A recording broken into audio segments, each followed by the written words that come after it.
Today I am going to teach you surface tension and surface energy. First, we are going to see the introductory part of the surface tension. A liquid at rest shows a very interesting property called surface tension. जे पाणी स्थिर असतं ते एक property show करतं त्याला आपण काय म्हणायचं surface tension. We have seen that water spider walks on the surface of steady water. हा जो स्पायडर आहे तो एका पाण्यावरून काय करत आहे चालत आहे. कशामुळे तर सरफेस टेन्शनमुळे. तसंच grease needle floats on the steady surface of water. एखादी सुई असेल किंवा निडल असेल तीसुद्धा काय करू शकते पाण्यावरती तरंगू शकते. कशामुळे तर सरफेस टेन्शनमुळे. तसंच raindrops and soap bubbles always take spherical shape. Soap bubbles असतील म्हणजे साबणाचे पाण्याचे बबल्स असतील या प्रकारे ते बबल्ससुद्धा कशामुळे तयार होतात तर सरफेस टेन्शनमुळे तयार होतात. All this phenomena arise due to surface tension. Surface tension is one of the important properties of liquid. So all these observations or all these examples can be explained on the basis of different types of forces coming into play in all these situations. We will try to understand the effect of these forces and their relation to the surface tension in the liquid. So for that now we are going to see the molecular theory of surface tension. So to understand surface tension, we need to know some terms in molecular theory that explain the behavior of liquids at their surface tension. So now we are going to see the terms, and the first term is the intermolecular force. So matter is made up of molecules. Any two molecules attract each other. This force between molecules is called intermolecular force. प्रत्येक matter जे आहे कशाने बनलेलं आहे तर मॉलिक्युल्सने बनलेलं आहे. Molecules त्याच्यामध्ये अनेक मॉलिक्युल्स एकत्र येऊन एखादा मॅटर तयार होतो, पदार्थ तयार होतो. मग या मॉलिक्युल्समध्ये ॲट्रॅक्शन असतं ना, ॲट्रॅक्शन, आणि ते ॲट्रॅक्शन कशामध्ये येतं तर इंटरमॉलिक्युलर फोर्समध्ये येतं. त्यालाच काय म्हणायचं आपण, ते ॲट्रॅक्टिव्ह फोर्स जो आहे तो कशामध्ये येणार इंटरमॉलिक्युलर फोर्समध्ये येणार. There are two types of intermolecular forces, cohesive force and adhesive force. So now we are going to see cohesive force. Cohesive force, the force of attraction between the molecules of the same substance is called cohesive force or force of cohesion. So this is a definition of cohesive force. What is the definition? The force of attraction between the molecules of the same substance is called cohesive force or force of cohesion. म्हणजे एखाद्या मॅटरमध्ये same molecules असतील तर same मॉलिक्युल्समध्ये असलेले attraction जे आहे त्याला काय म्हणायचं आपण, त्या फोर्स ऑफ अट्रॅक्शनला काय म्हणायचं कोहेसिव्ह फोर्स म्हणायचं. म्हणजे पाणी असेल, पाण्यात जेवढे मॉलिक्युल्स असतील, पाण्याचे जे काय मॉलिक्युल्स असतील त्या सगळ्या मॉलिक्युल्स एकमेकांना अट्रॅक्ट केलेले असणार. मग ते मॉलिक्युल्स किंवा चॉक असेल किंवा खडू असेल, खडूमध्ये जेवढे मॉलिक्युल्स असतील तर ते सगळे मॉलिक्युल एकमेकांना बाइंड केलेले असतात, बांधलेले असतात, एकमेकांना अट्रॅक्ट करत असतात. मग त्यांच्यामध्ये जो फोर्स आहे, सेम मॉलिक्युलमध्ये जो फोर्स आहे त्या फोर्सला आपण काय म्हणणार कोहेसिव्ह फोर्स म्हणणार. The force of attraction between two air molecules or that between two water molecules is a cohesive force. Cohesive force is a strongest in solid and weakest in gases. लक्षात काय ठेवायचं आहे, cohesive force जो आहे हा सॉलिडमध्ये strong असणार. म्हणून सॉलिडला कसा आहे स्पेसिफिक एक आकार असतो, कारण का त्याच्यामध्ये स्ट्रॉंग अट्रॅक्टिव्ह फोर्स असतो. आणि हा अट्रॅक्टिव्ह फोर्स म्हणजे त्याचं नाव काय आहे कोहेसिव्ह फोर्स. आणि तोच कोहेसिव्ह फोर्स हा एअरमध्ये किंवा लिक्विडमध्ये हा वीक असणार. सो आणि सगळ्यात वीक कशामध्ये असणार तर गॅसमध्ये, म्हणजे एअरमध्ये सगळ्यात तो वीक फोर्स असणार कोहेसिव्ह फोर्स. त्याच्यामध्ये जे मॉलिक्युल्समधले डिस्टन्स जे आहे कसं आहे जास्त डिस्टन्स आहे. गॅसेसमधले मॉलिक्युल्स हे लांब डिस्टन्सवरती असतात, त्यामुळे त्याच्यामध्ये फोर्स ऑफ अट्रॅक्शन कमी असणार. त्यामुळे कोहेसिव्ह फोर्स ते कसं असणार वीक असणार. आणि सॉलिडमध्ये कोहेसिव्ह फोर्स कसा असणार स्ट्रॉंग असणार. This is the reason why solid have a definite shape and gases do not. Small droplets of liquid coalesces into one and form a drop due to this force.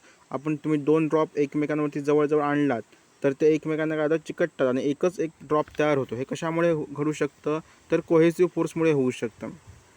दुसरा force आहे तो adhesive force. The force of attraction between the molecules of different substances is called adhesive force or force of adhesion. म्हणजे दोन वेगवेगळे molecule ज्यावेळेस एकत्र येतात त्यावेळेस जो फोर्स तयार होतो त्याला काय म्हणायचं आपण, अधेसिव्ह. त्या मॉलिक्युल्स एकमेकांना एकत्र चिकटतात, ते कशामुळे चिकटतात, तर अधेसिव्ह फोर्समुळे चिकटतात. एक्झाम्पल बघूया. The force of attraction between glass and water molecule is a force of adhesion. पाण्याचा ग्लास तुम्ही भरून घेतला असाल तर पाण्याच्या ग्लासला जे पाणी चिकटलेलं असतं, पाण्याचे मॉलिक्युल्स वेगळे, ग्लासचे मॉलिक्युल्स वेगळे. हे कशामुळे चिकटतात एकमेकांना, तर अधेसिव्ह फोर्समुळे चिकटतात. अधेसिव्ह फोर्स हा कोहेसिव्ह फोर्सपेक्षा वीक असतो.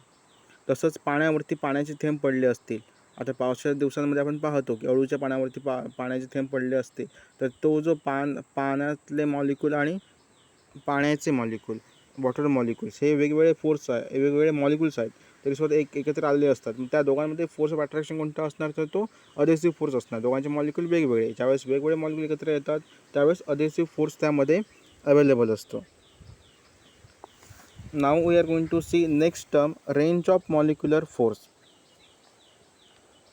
समजा हा एखादा मॉलिक्यूल आहे, रेड कलर दाखवलेला हा मॉलिक्यूल्स आहे, तर हा मॉलिक्यूल्स इकडे जे मॉलिक्यूल्स आहेत या मॉलिक्यूल्सला तो काय करू शकतो, अट्रॅक्ट करू शकतो. मग ही त्याची काही रेंज झाली.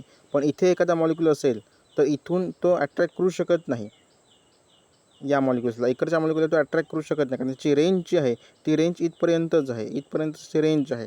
त्याला काय म्हणायचं आपण, रेंज ऑफ मॉलिक्युलर फोर्स म्हणणार, रेंज ऑफ मॉलिक्युलर फोर्स. आपण बघूया.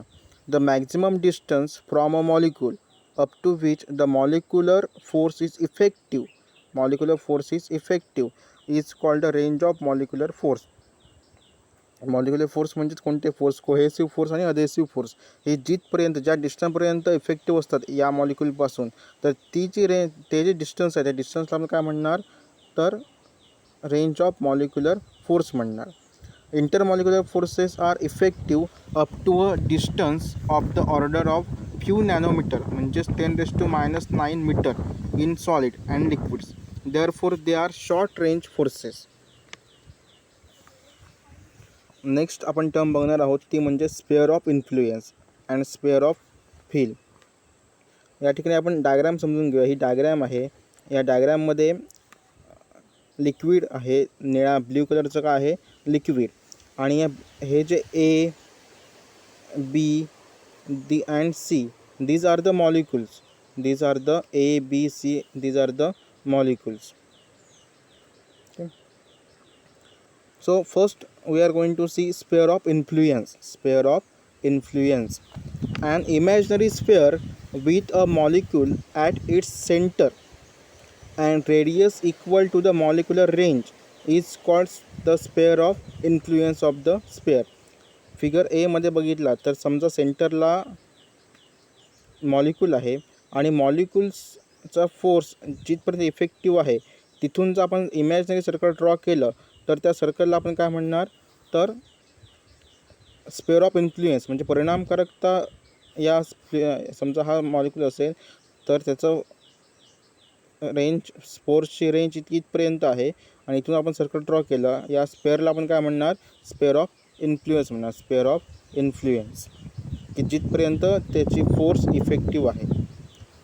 The sphere around molecules A B और C are shown in the figure A and B. The intermolecular force is effective only within the sphere of influence. हा जो spare of influence आहे त्याच्यामध्येच काय असणार, हा समजा स्पेअर ऑफ इन्फ्लुएन्स आहे, पूर्ण स्पेअरच आहे, मध्ये समजा एखादा मॉलिक्यूल आहे, मग त्याचं जे हे इफेक्टिव्ह फोर्स जिथपर्यंत आहे तिथपर्यंत स्पेअर ऑफ इन्फ्लुएन्स असणार, sphere of influence. Next, surface film. The surface layer of a liquid with thickness equal to the range of intermolecular forces. Range of intermolecular force is called the surface film. या डायग्राममध्ये X Y and x', ही काय झाली, एक surface film झाली. इथे त्याची रेंजची आहे, इफेक्टिव्ह रेंज आहे तिथपर्यंत काय असणार, सरफेस फिल्म असणार. म्हणजे वरचा स्तर, वरती लिक्विडच्या वरती जो स्तर तयार होतो त्याची एक फिल्म तयार होते, त्याला आपण काय म्हणायचं, X Y X dash Y dash, ही काय झाली, एक सरफेस फिल्म तयार झाली. Free surface of liquid. It is the surface of liquid which does not experience any shear stress. For example, the interference between liquid water and the air above. या ठिकाणी हा x Y जे आहे, x Y ही काय झाली, free surface झाला. हा काय झाला, फ्री सरफेस, लिक्विडचा फ्री सरफेस. याचं कॉन्टॅक्ट जे आहे ते एअर बरोबर पण आहे आणि लिक्विड बरोबर पण आहे. नेक्स्ट तर आपण बघणार आहोत ती म्हणजे surface tension on the basis of molecular theory. आपण मॉलिक्युलर थेअरीच्या पॉईंट ऑफ व्ह्यूने सरफेस टेन्शनचा अभ्यास करणार आहोत. So as shown in figure 2.15b, ही जी फिगर आहे या फिगरचा आपण यासाठी यूज करणार आहोत 2.15b सरफेस फिल्म्स फिगर. या ठिकाणी जर तुम्ही बघितलात तर ए बी अँड सी हे 3 मॉलिक्युल्स आहेत. त्यातला ए हा मॉलिक्यूल हा डीपली इनसाइड द लिक्विड आहे. बी मॉलिक्यूलचा काही पार्ट म्हणजे व्हेरी स्मॉल पार्ट हा एअरमध्ये येतो आणि सी मॉलिक्यूल जो आहे त्याचा हाफ पार्ट हा एअरमध्ये आहे आणि हाफ पार्ट हा लिक्विडमध्ये आहे. म्हणजे या ठिकाणी एअर मॉलिक्यूल्स असतील आणि या ठिकाणी लिक्विड मॉलिक्यूल्स आहेत. इथे पण तेच. So as shown in figure 2.15b, XY is the free surface of liquid and X dash Y dash is the inner layer parallel to XY at distance equal to the range of molecular force. डायग्राममध्ये जर आपण बघितलं तर x Y हा कसा आहे, free surface आहे आणि एक्स डॅश वाय डॅश हा कसा आहे, आतल्या साईडला सरफेस आहे आणि तो पॅरल आहे, एक्स वायला पॅरल आहे आणि याची जाडी जी आहे ही कशी आहे, रेंज ऑफ फोर्स आहे त्याची तेवढी आहे जाडी आहे. त्या फिल्मची थिकनेस जी आहे ती रेंज ऑफ फोर्स एवढी याची थिकनेस आहे. Hence, the section x x dash y dash y near the surface of the liquid acts as the surface film. त्यामुळे तो जो एरिया आपण बघितला मगाशी तो एरिया काय असणार, सरफेस फिल्मचा एरिया असणार. Consider 3 molecules A B and C. मगाशी मी तुम्हाला 3 मॉलिक्युल्स दाखवले होते A B and C. Such that molecules A is deep inside the liquid, molecule B within the surface film and molecule C on the surface of the liquid. या ठिकाणी तुम्ही बघितला तर ए हा मॉलिक्यूल आहे हा पूर्णपणे लिक्विडमध्ये आहे. बी हा मॉलिक्यूल हा सरफेस फिल्म जी आहे सरफेस फिल्म आहे, या सरफेस फिल्मच्या मध्ये बी मॉलिक्यूल्स आहे. तर सी हा मॉलिक्यूल्सचा सरफेस फिल्मवरती आहे. सरफेस फिल्म फ्री सरफेस जो एरिया आहे त्याच्यावरती सी मॉलिक्यूल्स आहे. ए मॉलिक्यूल जो आहे त्याच्या सर्व बाजूंनी काय आहे, लिक्विडच आहे, सेम लिक्विड आहे, त्यामुळे तो इनसाइडलाच राहणार. त्यामुळे त्याच्या सगळ्या बाजूंनी काय होणार, ए हा मॉलिक्यूल जो आहे त्याच्या सगळ्या बाजूंनी ऑल डिरेक्शनने काय होणार, त्याच्यावरती फोर्स अप्लाय होणार. सगळ्या डिरेक्शनने काय होणार, अट्रॅक्टिव्ह फोर्स तयार होणार ए या मॉलिक्यूलवरती सगळ्या साईडने, कारण तो डीपली इनसाइड आहे, सगळ्या ठिकाणी तेच लिक्विड आहे. त्यामुळे कोहेसिव्ह फोर्स एकडे कसं असणार, स्ट्रॉंग असणार आणि तो ऑल डिरेक्शनने असल्यामुळे तो एकमेकांना कॅन्सल करणार. इथून पण कोहेसिव्ह फोर्स आहे, इथून पण कोहेसिव्ह फोर्स, सगळ्या बाजूंनी कोहेसिव्ह फोर्स असल्यामुळे तो कॅन्सल होणार. कोहेसिव्ह फोर्स याच्यावरती काय असणार, त्यामुळे एक झिरो तयार होणार, एक म्हणजे फोर्स झिरो तयार होणार एवरती. आपण बघूया. As molecule A is deep inside the liquid, it's sphere of influence is also completely inside the liquid. As a result molecule A is acted upon by equal cohesive forces in all directions. Thus, the net cohesive force acting on the molecule A is 0. त्यामुळे net force काय असणार, 0 असणार. कशामुळे, तर सगळ्या बाजूंनी cohesive force जो आहे तो सगळ्या बाजूंनी सेम ॲक्ट होत असल्यामुळे त्याच्यावरती नेट फोर्स किती असणार, त्या ए या मॉलिक्यूलवरती 0 असणार, कारण त्याचा स्पेअर ऑफ इन्फ्लुएन्स पूर्णपणे या लिक्विडमध्ये सामावलेला आहे. त्यामुळे molecule B lies within the surface layer. Molecule B बघून घ्या. मॉलिक्यूल बी जो आहे तो सरफेस लेअरमध्ये आहे. त्याचा थोडासाच पार्ट, स्मॉल पार्ट जो आहे तो एअरमध्ये येतो. So molecule B lies within the surface layer and below the free surface of the liquid. A larger part of its sphere of influence is inside the liquid and a smaller part is in the air. म्हणजे सगळ्यात जास्तीचा जो part आहे बी या मॉलिक्यूलचा किंवा बी या मॉलिक्यूलच्या spare of इन्फ्लुएन्सचा हा सगळ्यात जास्त पार्ट हा लिक्विडमध्ये आहे आणि सगळ्यात कमी पार्ट जो कशामध्ये आहे, एअरमध्ये आहे. आणि एअर मॉलिक्युल्स हे लांब लांब असल्यामुळे एअर मॉलिक्युल्स कमी असणार त्या ठिकाणी, अवेलेबल खूपच कमी असणार, निग्लिजिबल असणार. म्हणजे लिक्विडच्या तुलनेमध्ये कम्पॅरिझनली एअर मॉलिक्युल्स त्या स्पेअर ऑफ इन्फ्लुएन्समध्ये, बीच्या स्पेअर ऑफ इन्फ्लुएन्समध्ये खूप कमी असणार. Due to the liquid molecule due to this a strong downward cohesive force acts on the liquid molecules. त्यामुळे खालती जे वॉटर आहे किंवा लिक्विड आहे ते लिक्विड काय करणार, स्ट्रॉंगली कोहेसिव्ह फोर्स बी या मॉलिक्यूलवरती अप्लाय करणार आणि आपल्याकडे खेचण्याचा प्रयत्न करणार. The adhesive force acting on the molecule B due to air molecules above it and within its sphere of influence is weak. आणि अधेसिव्ह फोर्स, एअर मॉलिक्युल्स हे वेगळे मॉलिक्युल्स आहेत, लिक्विड मॉलिक्युल्स हे वेगळे मॉलिक्युल्स आहेत. आणि डिफरंट मॉलिक्युल्समध्ये फोर्स कोणता असतो, तर अधेसिव्ह फोर्स असतो. मग ज्याप्रमाणे कोहेसिव्ह फोर्स ॲक्ट होणार तसंच अधेसिव्ह फोर्ससुद्धा एअर मॉलिक्यूल अप्लाय करणार त्या मॉलिक्यूलवरती. पण एअर मॉलिक्युल्स खूप कमी असल्यामुळे, निग्लिजिबल असल्यामुळे अधेसिव्ह फोर्स खूप वीक असणार. आणि तो वीक असल्यामुळे सगळ्यात स्ट्रॉंग फोर्स जो आहे कोहेसिव्ह फोर्स, त्यामुळे त्याचा इफेक्ट हा मॉलिक्यूल बी वरती जास्त पडणार कोहेसिव्ह फोर्सचा. So as a result the molecule B gets attracted inside the liquid. आणि त्यामुळे कोहेसिव्ह फोर्स जास्त असल्यामुळे मॉलिक्यूल बी जो आहे तो आतमध्ये, लिक्विडच्या आतमध्ये अट्रॅक्ट होणार. The same holds for molecule C. सीच्या मॉलिक्यूलसुद्धा तसंच सगळ्या गोष्टी लागू होणार. सीचा हाफ पार्ट जो आहे हा लिक्विडमध्ये आहे आणि हाफ पार्ट जो आहे तो एअरमध्ये आहे. जरी हाफ पार्ट लिक्विडमध्ये असला आणि हाफ पार्ट एअरमध्ये असला तरी एअर मॉलिक्यूल्स हे खूप निग्लिजिबल असतात, कमी असतात इथे. त्यामुळे इथे अधेसिव्ह फोर्स असणार. इथे काय असणार, एअर मॉलिक्यूल अधेसिव्ह फोर्स लावणार. आणि इथे काय असणार, इथे कोहेसिव्ह फोर्स असणार, कोहेसिव्ह फोर्स. आणि कोहेसिव्ह फोर्स हा स्ट्रॉंग फोर्स असणार, कारण लिक्विड मॉलिक्युल्स हे खूप जवळजवळ असणे, अट्रॅक्टिव्ह असणे, खाली सगळं लिक्विड असल्यामुळे कोहेसिव्ह फोर्स स्ट्रॉंग असतो. त्यामुळे सी या मॉलिक्युलला सुद्धा काय करणार, हे लिक्विड सी या मॉलिक्यूल आतमध्ये येणार, कारण अधेसिव्ह फोर्स हा वीक असल्यामुळे कोहेसिव्ह फोर्स स्ट्रॉंग असणार आणि त्यामुळे तो आतमध्ये अट्रॅक्ट होणार. सी या मॉलिक्यूल आतमध्ये लिक्विडमध्ये अट्रॅक्ट होणार. So the same holds for molecule C, which lies exactly on the free surface of the liquid. Half of the sphere of influence is in the air and half in the liquid. The number of air molecules within the sphere of influence of the molecule C above the free surface of the liquid is much less than the number of liquid molecules within the sphere of influence that lies within the liquid. This is because the density of air is less than that of a liquid. एअरची density नेहमीच कशी असते, कमी असते लिक्विडपेक्षा. The adhesive force trying to pull the molecules above the liquid surface.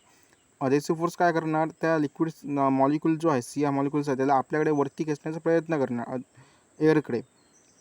So the adhesive force trying to pull the molecules above the liquid surface is much weaker than the cohesive force that tries to pull the molecule inside the liquid surface. Cohesive force काय करणार, liquid molecule जो त्याला आपल्या आतमध्ये घेण्याचा प्रयत्न करणार. As a result, the molecule C also gets attracted inside the liquid. Thus, all molecules in the surface film are acted upon by an unbalanced net cohesive force directed into the liquid. Therefore, the molecules in the surface film are pulled inside the liquid. This minimizes the total number of molecules in the surface film. As a result, the surface film remains under tension. The surface film of liquid behaves like a stretched elastic membrane. This tension is known as surface tension. इथे तुम्हाला surface tension म्हणजे काय ते लक्षात आलं असेल. The force due to surface tension acts tangential to the molecules. The force due to surface tension acts tangential to the free surface of a liquid. या ठिकाणी सगळे मॉलिक्युल्स जे आहेत ते काय होणार, इकडचे डाऊन कोहेसिव्ह फोर्समध्ये डाऊन डिरेक्शनला काय होणार, खेचले जात राहणार. त्याच वेळेस खालचे मॉलिक्युल्स हे वरती येत राहणार आणि त्यामुळे एक सरफेस टेन्शन तयार होणार, इलॅस्टिक सरफेस टेन्शन तयार होणार.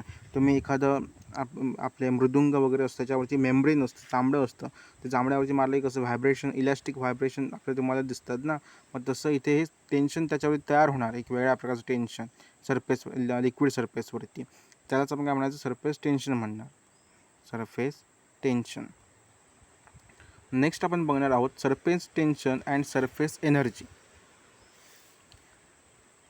सरफेस टेन्शन म्हणजे बघूया आणि मग सरफेस एनर्जी आपण बघणार आहोत. As seen previously, the free surface of a liquid in a container acts as a stretch membrane. म्हणजे फ्री सरफेस आहे, हे कंटेनर आहे, कंटेनरमध्ये लिक्विड आहे.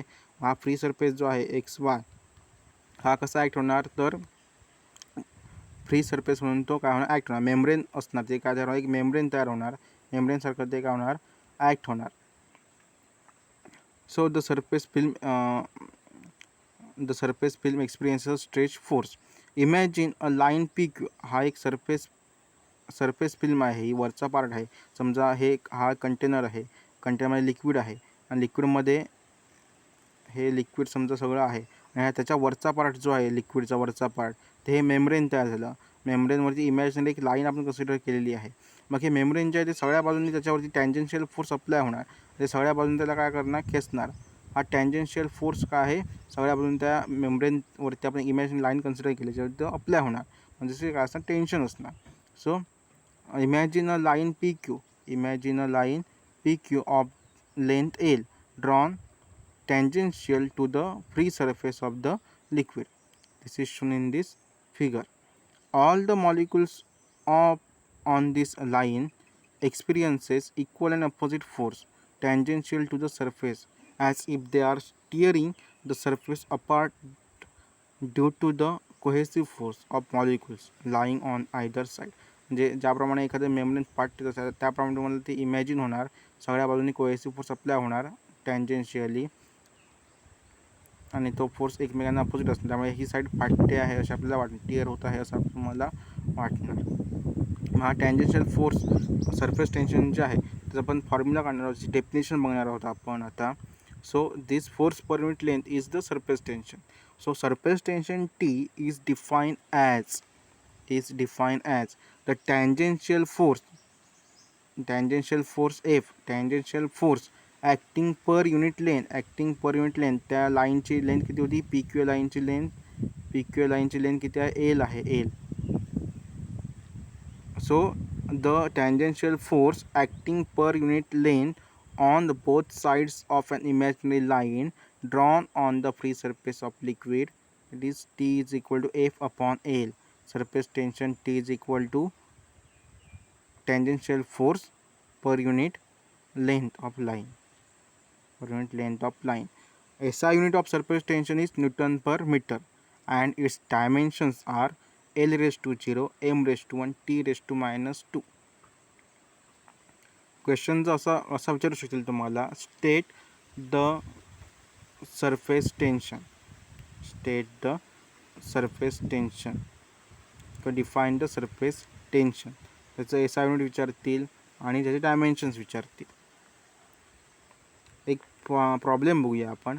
अ बिकर ऑफ रेडियस 10 सेंटीमीटर. एक बिकर आहे, त्याची रेडियस जी आहे, रेडियस म्हणजे हा पार्ट तो किती आहे, 10 सेंटीमीटर. रेडियस किती आहे, 10 centimetre. A beaker of radius 10 centimetre filled with water. Calculate the force of surface tension on any diametrically line on its surface. Surface tension of water is 0.075 Newton per meter.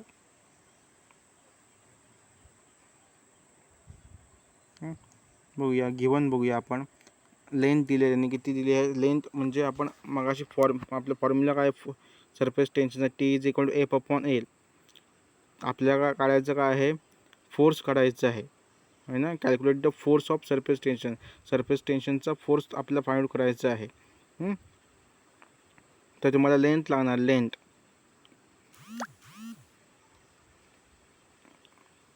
Length किती असणार, ही जी length बेकरची length आहे ही 10 centimetre. Radius म्हणजे 10 centimetre radius म्हणजे total length किती झाली, 20 झाली. 20 centimetre. So F is equal to T into L. So T is a surface tension, given surface tension. L is a length, in सेंटीमीटरमध्ये आहे, ती आपण मीटरमध्ये कन्वर्ट केली. आन्सर काय येणार, सरफेस फोर्स किती येणार, सरफेस टेन्शनचा फोर्स 1.5 × 10⁻² न्यूटन. प्रत्येक लिक्विडसाठी सरफेस टेन्शन हे वेगवेगळं असणार. वॉटरचं सरफेस टेन्शन किती आहे, आपण न्यूटन मीटरमध्ये मी सांगतो 0.0727. मर्क्युरीचं किती असणार, 0.4355. सोप सोल्युशनचं सरफेस टेन्शन किती आहे, 0.025. ग्लिसरीन असेल लिक्विड, त्याचं सरफेस टेन्शन किती असणार? 0.0632 न्यूटन मीटर. सरफेस एनर्जी म्हणजे काय आपण बघूया. We have seen that a molecule inside the volume of liquid like molecule A in previous figure experiences no net cohesive force and the molecule B and C experiences a net inward cohesive force. म्हणजे A हा deeply inside असल्यामुळे सगळ्या बाजूंनी cohesive force मगाशी act होत होता आणि त्यामुळे नेट फोर्स A वरती काय होता? 0 होता. पण कोहेसिव्ह फोर्स ॲक्ट कोणावरती झाला तर B आणि C या मॉलिक्यूलवरती कोहेसिव्ह फोर्स काय आला? त्या दोन मॉलिक्यूलनी कोहेसिव्ह फोर्स एक्सपिरियन्स केला. Thus, work has to be done to bring any molecule from inside the liquid into the surface film. म्हणजे सरफेस फिल्मवरून आतमध्ये येण्यासाठी काय झालं? वर्क डन तयार झालं. वर्क डन झालं ना. म्हणजे इथे बी हा मॉलिक्यूल होता, इथे सी मॉलिक्यूल होता. मग इथे येण्यासाठी काय करावं लागलं? त्या आतल्या मॉलिक्यूलला वर्क डन करावं लागलं. कारण अधेसिव्ह फोर्स पण इथे वरती होता. अधेसिव्ह फोर्सच्या अपोजिट त्यांना कोहेसिव्ह फोर्सला काय करावं लागलं? वर्क डन करावं लागलं. So clearly the surface molecules possesses extra potential energy as compared to the molecule inside the liquid. त्यामुळे सरफेसला जे मॉलिक्यूल्स होते, सरफेसला जे मॉलिक्यूल याच्यामध्ये पोटेन्शियल एनर्जी जास्त होती इनसाइडला जो मॉलिक्यूल होता त्याच्यापेक्षा. So clearly the surface molecules possesses extra potential energy as compared to the molecules inside the liquid. The extra energy of the molecules in the surface layer is called the surface energy of the liquid. मग ही जी extra energy असणार ती काय consider होणार? Surface energy म्हणून आपण काय करणार? ती कन्सिडर करणार लिक्विडची. As any system always try to attain a state of minimum potential energy. प्रत्येक सिस्टीम जी आहे ती नेहमी प्रयत्न कशाचा करते? मिनिमम पोटेन्शियल एनर्जी मिळवण्याचा प्रयत्न करते. The liquid tries to reduce the area of its surface film. म्हणजे कोणताही सरफेस फिल्म असून देत, तुम्ही साबणाचं पाणी जर घेतला त्याचं जर त्या बबल्स तयार केला तर बबल्स काही वेळाने फुटतो. तो कशामुळे फुटतो? तो जवळजवळ येतो, लहान लहान होत जातो. म्हणजे काय? त्याचा सरफेस एरिया जो आहे तर स्पेअर सरफेस एरिया हा कमी कमी होत जातो. बबल्स लहान लहान होत जातो. कशामुळे? बबल्स ते सरफेस टेन्शन जे आहे म्हणजे तो सरफेस जे आहे लिक्विड जे आहे ते मिनिमम पोटेन्शियल एनर्जी तयार करण्याचा प्रयत्न करतो आणि त्यामुळे लहान लहान होत जातो आणि त्यामुळे तो बबल्स काही काळाने निघून जातो. So the liquid tries to reduce the area of its surface film. So energy has to be spend in order to increase the surface area of a liquid. हे लिक्विड बबल सोप सोल्युशन आहे. Soap solution हे एक fix frame आहे आणि ही एक side आहे. ती side आपण मूव्ह करू शकतो, मुवेबल आहे. त्यामुळे इथे सरफेस फिल्म सोप फिल्म त्याची सोप फिल्मचा पण एरिया कमी जास्त करू शकतो. ही जी साईड आहे ते आपण पुढे मागे करून सोप फिल्मचा एरिया काय करू शकतो? कमी जास्त करू शकतो. किंवा सोप फिल्म तयार झाली की सोप फिल्म समजा या सोप फिल्मला आपला एरिया कमी करायचा असेल तर ही जी साईड आहे ही आपोआप आतमध्ये सरकणार मुवेबल असल्यामुळे आणि सोप फिल्मची साईड काय होणार? सोप फिल्मचा एरिया काय होणार? कमी होणार. बघूया आपण रिलेशन काय आहे ते. Relation between the surface energy and surface tension. Surface energy आणि सरफेस टेन्शनचं रिलेशन बघणार आहोत. Consider a C shape frame. ही जी फ्रेम आहे ही कशी आहे? सी शेप फ्रेम आहे. Consider a C shape frame of wire P dash PSS dash. Wire P dash PSS dash. It is fitted with a movable arm QR as shown in figure. This frame is deep in a soap solution. मगाशी आपण जे soap solution बघितलं होतं त्याच्यामध्ये आपण ही frame काय करणार? Deep करणार. This frame is deep in a soap solution and then taken out. A film of soap solution will be formed within the boundaries PQRS of the frame. PQRS मध्ये काय होणार? Soap solution. इथे soap film जी आहे ती soap film काय होणार? तयार होणार. Each arm of the frame experiences an inward force due to the film. Under the action of this force, the movable arm QR हा कसा आहे? movable arm QR moves towards side PS कडे तो काय होणार? मूव्ह होणार. कारण हा जो सोप सोल्युशनची जी फिल्म आहे, सोप सोल्युशनची ही जी फिल्म आहे ही काय करणार? मिनिमम पोटेन्शियल एनर्जी मिळवण्याचा प्रयत्न करणार आणि त्यासाठी ती काय करणार? आपला एरिया आहे हा एरिया कमी करण्याचा प्रयत्न करणार, कमी करून आत येण्याचा प्रयत्न करणार आणि आत येत असताना त्यामुळे काय होणार? पोटेन्शियल एनर्जी काय होणार? डिक्रीज होणार त्याची आणि एरिया कमी होणार.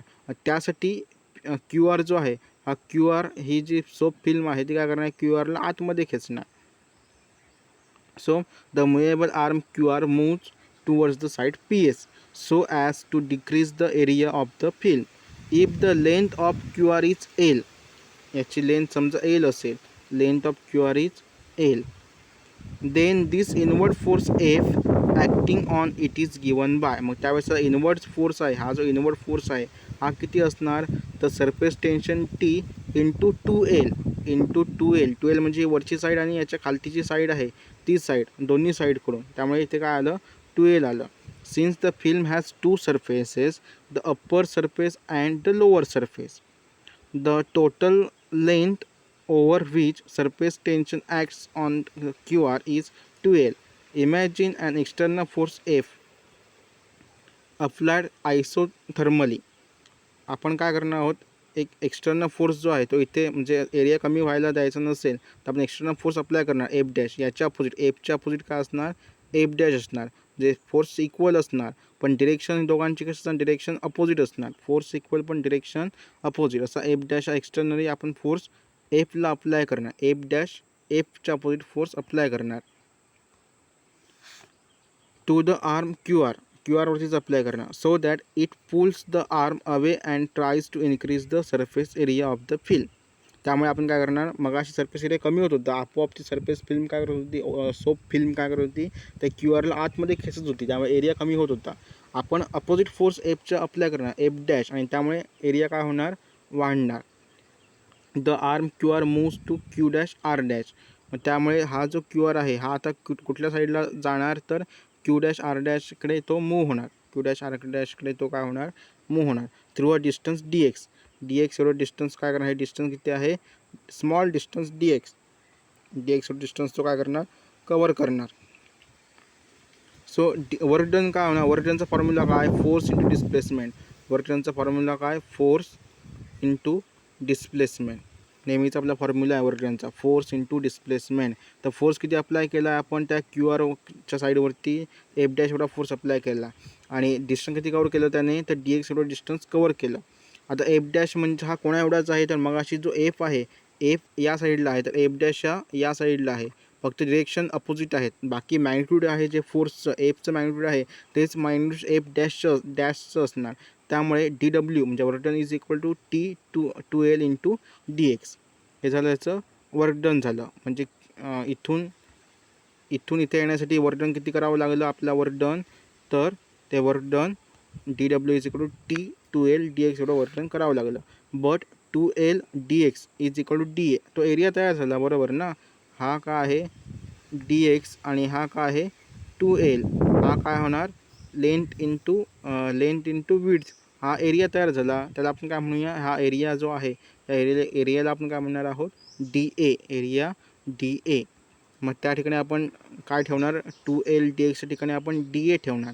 But 2L D X is equal to D A, increase in area of the two surfaces of the film, increase झालेला एरिया किती आहे, तर डी ए एवढा इन्क्रीज एरिया झाला.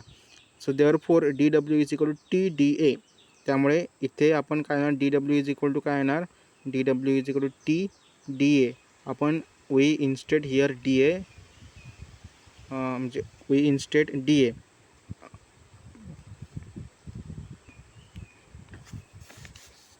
So dW is equal to TdA. This work done in stretching the film is stored in the area dA of the film as its potential energy. This energy is called surface energy. Surface energy is equal to TdA. Surface energy formula काय, surface tension into area, TdA. Thus surface tension is also equal to the surface energy per unit area. Thank you.